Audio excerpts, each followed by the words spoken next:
आखिरी दफ़ा शायद आपके पास आ जाऊँ, इसके बाद शायद मैं अपने आप को ना कहीं ख़त्म कर दूँ।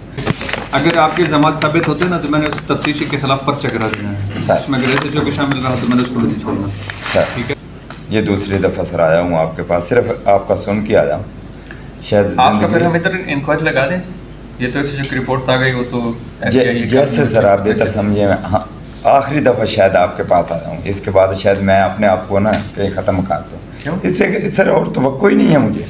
SHO साहब ने इस साइड पे बात ही नहीं लिए हैं इन्होंने सर। बात पैसों की नहीं है, 20,000 मुझसे लिया। ईद का त्यौहार मुझे इन्होंने बंद करवा दिया जी। जैसे हफ्ते की छुट्टियाँ हुई ना जी, 3 बजे मुझे उठा लिया गया इसी FIR में था, जबकि मैं बेगुनाह था सर। ईद तक मुझे अंदर क्या समझते क्यों उठाया गया था आपको? मुझे सर ये जो मुनसब है ना जी, ये असल में 2 नंबर धंधा करता है गाँव में। मैं इससे जो है ना मेरा इख्तलाफ है, यानी कि इसके साथ मेरी बनती नहीं है। ठीक है जी, ये 2 नंबर धंधा है, कब्ज़े करते हैं, खुलेआम करते हैं जी, किसी को ये नहीं है कि शक है। खुलेआम कब्ज़े करते हैं, लड़ाइयाँ झगड़े करते हैं, लोगों से पैसा वसूलते हैं। इसी वजह से इनसे मेरी बनती नहीं थी। इसने ऐसे हिसाब से बात की कि ये 2 आदमी मैं आपको दे रहा हूँ, बाद में हम बात कर लेंगे। इन्होंने उठा के हफ्ते वाले दिन जैसे ईद की छुट्टियाँ हुई सर, मुझे उठा के बंद कर दिया। मैंने कहा सर बात तो बताओ।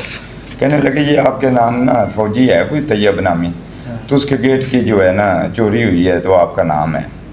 मैंने कहा सर अब मुझे टाइम दें, मैं अपनी बेगुनाही ना साबित कर सका तो आप मेरे ऊपर पर्चा दे दें। उन्होंने कहा जी ठीक है आओ मेरे साथ। जैसे थाने में आए सर लॉकअप कर दिया। हम उधर बंद रहे हैं ईद के बाद 4 दिन तक। जैसे पेश किया जी दोबारा रिमांड पे, तो उधर बोल दिया कि जी हमने कुछ भी इनसे बरामद नहीं किया। जज साहब ने जी खारिज कर दिया, डिस्चार्ज कर दिया। ठीक है, वो रिपोर्ट भी सर मेरे पास है। इन्होंने क्या किया, वो जो मुनसब है ना जी, उसने कहा मैं इस जो है ना पुलिस है इससे बात कर लिए, 40,000 हमें दे दो। उस टाइम हम अंदर थे सर। हमने उसको बोला कि ठीक है 40,000 ले लो। 2 आदमियों को 40,000 लिया सर। उसके बाद जैसे ही घर गया उसने कहा ये मेरे पास लिस्ट है, 67,000 रुपये आपने देना है। मैंने कहा यार हमारे घर में तो रोटी नहीं है। ये दूसरे यकूब भट्टी है सर, उसने अपने घर के दाने बेचे हैं। मैंने किसी से पैसे पकड़ तकड़ करके। यकूब भट्टी कौन है? ये भी सर मुकदमे वाला है मेरे साथ ही। वो बेगुनाह फंसाया गया था? हाँ जी बेगुनाह सर। अगर ऐसी बात है, तफ्तीशी ने क्यों पकड़ा था जब ये बेगुनाह था? सर ऐसा नहीं था, ये वो जो वकील था ना सर, वो जो फौजी था, फौजी सर पेश हुआ था DSP साहब के पास सर। उसने कहा जी ये मेरे मुल्जमान है, ये मैंने इनकी तसल्ली कर ली है, इनसे मेरी मांग कर। ये है साहब का रिकॉर्ड सर, ये वहाँ पे इलाके में बदनाम भी है सर। किस चीज़ का रिकॉर्ड है तुम्हारा? यही सर चोरियों में डकैतियों में सर। आपका है रिकॉर्ड? ये 2 साल के अंदर सर।